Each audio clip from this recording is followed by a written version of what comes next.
Hello mga ka-DDS, hindi si Mar ang tunay na threat kundi si Po.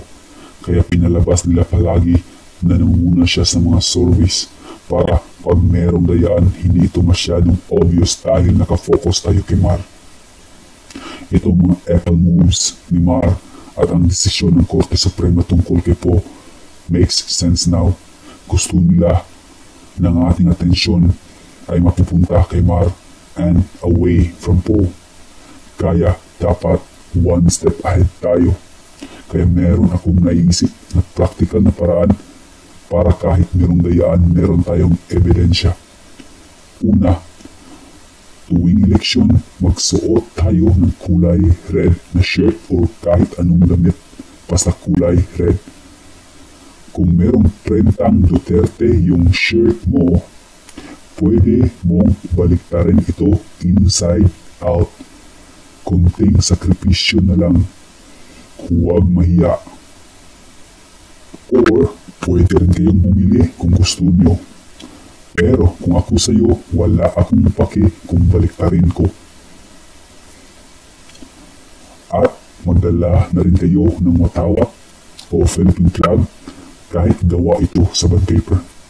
Pangalawa, mag-assign tayo ng volunteer na merong GoPro camera o kahit anong camera na merong time-lapse function.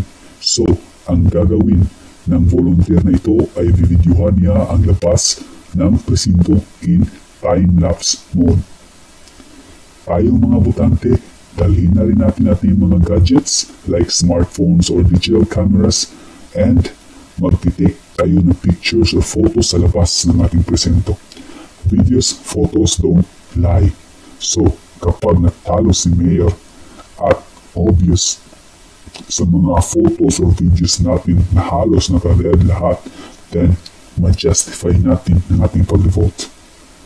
Hindi pwedeng sabihin na coincidence lamang ito dahil noong March 15 na-conceive ang planong ito.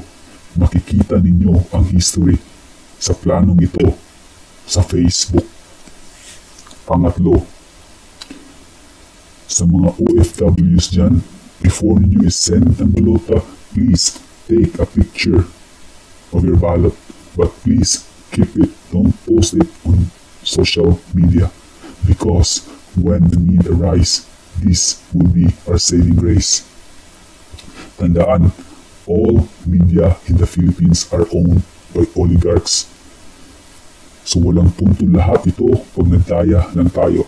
Marami na ang nakakaalam sa planong ito kaya dapat sync tayo ngayong eleksyon. Do your part, ipaalam sa lahat ang planong ito. It is now or never.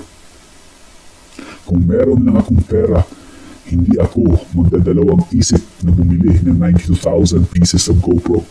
Just want to tell you that despite my convenient life here in Switzerland, hindi ako masaya dahil sa panggagago ng gobyerno natin. I share your pain. Money can give you convenience in life but never happiness. I want to see people treated fairly.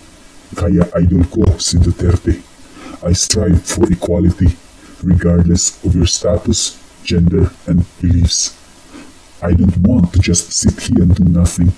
Mahal ko ang bayan ko, kaya gawin ko ang lahat para sa ikaunlad nito. First time voter ako.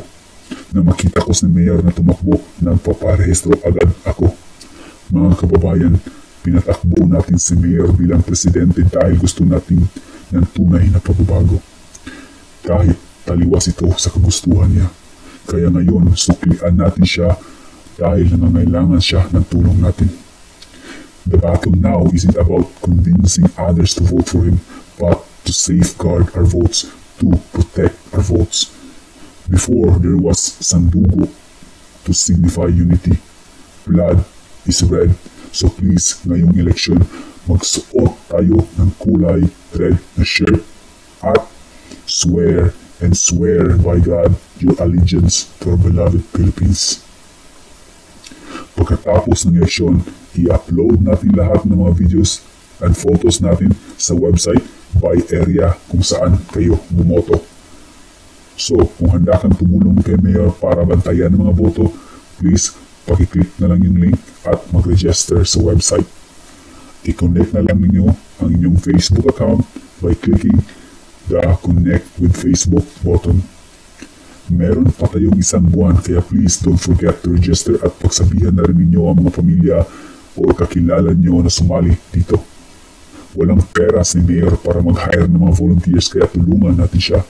Halos lahat na nangyayari ngayon ay purely volunteerism, so why stop now? Hindi na kayo nagsasawa sa pagsaselfie diyan. Ito pa kaya ang kinabukasan na natin na nakataya. Labanan ang dayaan, pera na naging bato pa. Tayo wala tayong ginawa para protektahan ng boto. Yung tipong kikilos lang pag nagka-problema na. Sounds familiar, di ba? Be a part of history in the making, something you could look back and be proud once again as a Filipino. If you need motivation, picture out all Be Nice in jail. So mga ka-DDS dyan, share niyo lahat ito sa inyong timeline or grupo. Go viral. Now, this is a battle between us and the oligarchs. Burn them. Putang ina nilang lahat.